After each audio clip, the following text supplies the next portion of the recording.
Tiada kesepakatan antara pemaju terutama membabitkan soal peruntukan antara faktor pembinaan persimpangan bertingkat di Bandar Sarjana Putra Selangor terpaksa ditangguhkan. Penjelasan itu diberi Permodalan Negeri Selangor Berhad PNSB, anak syarikat milik penuh Kerajaan Selangor yang juga merupakan pemilik tanah kawasan berkenaan. Namun selepas laporan mengenai masalah kesesakan lalu lintas di Bandar Sarjana Putra disiarkan aduan rakyat semalam, PNSB memaklumkan persimpangan bertingkat itu akan disiapkan secepat mungkin dan status pembinaan persimpangan bertingkat itu akan diputuskan bersama pemaju terbabit akhir bulan ini. Ikuti laporan siri kedua wartawan Aduan Rakyat, Khairul Rizwan Azizan.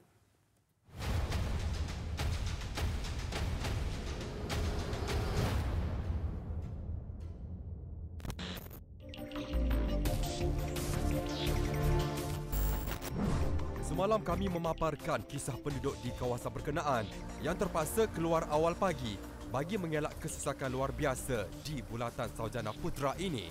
Sudahlah tiada pilihan jalan keluar masuk yang lain.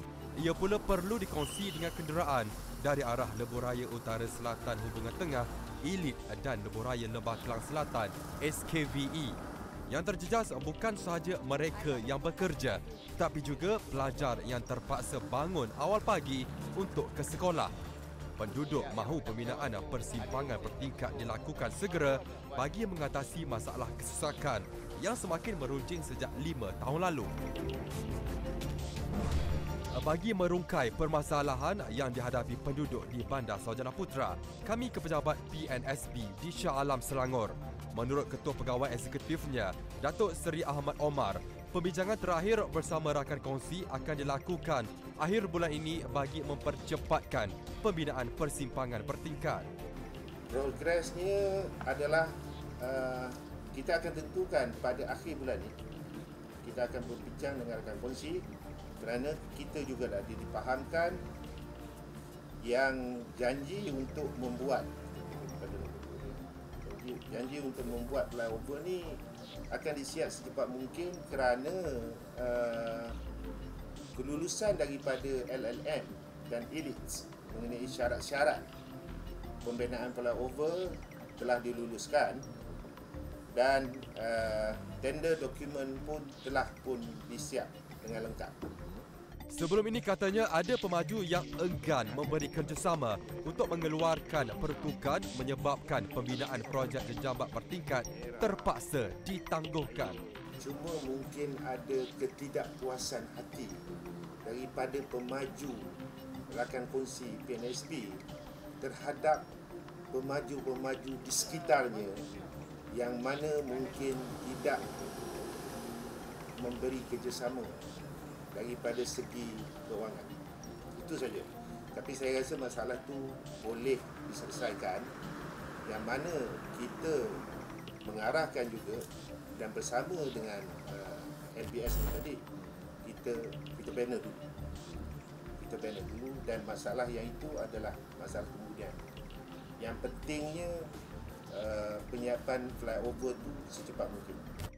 Kami juga mendapatkan maklum balas pemaju di Bandar Sarjana Putra iaitu LBS Bina Group Berhad sebagai pemaju utama merangkumi 75% di kawasan itu perkara sama turut dibangkitkan.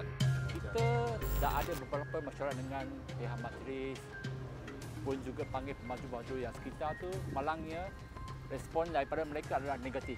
Sebab pemaju-pemaju tersebut diorang mendapat manfaat daripada flyover tersebut. Sebab flyover ni itu patut dikongsi oleh semua pemaju kat sekitar lah. So kami minta diorang untuk membuat sumbangan juga dalam projek tersebut.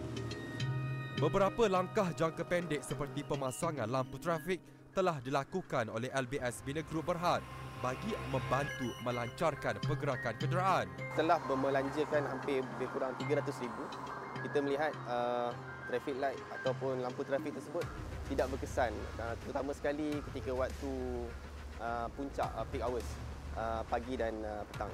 So traffic light tersebut, lampu trafik tersebut telah dipadam ataupun tidak diaktifkan.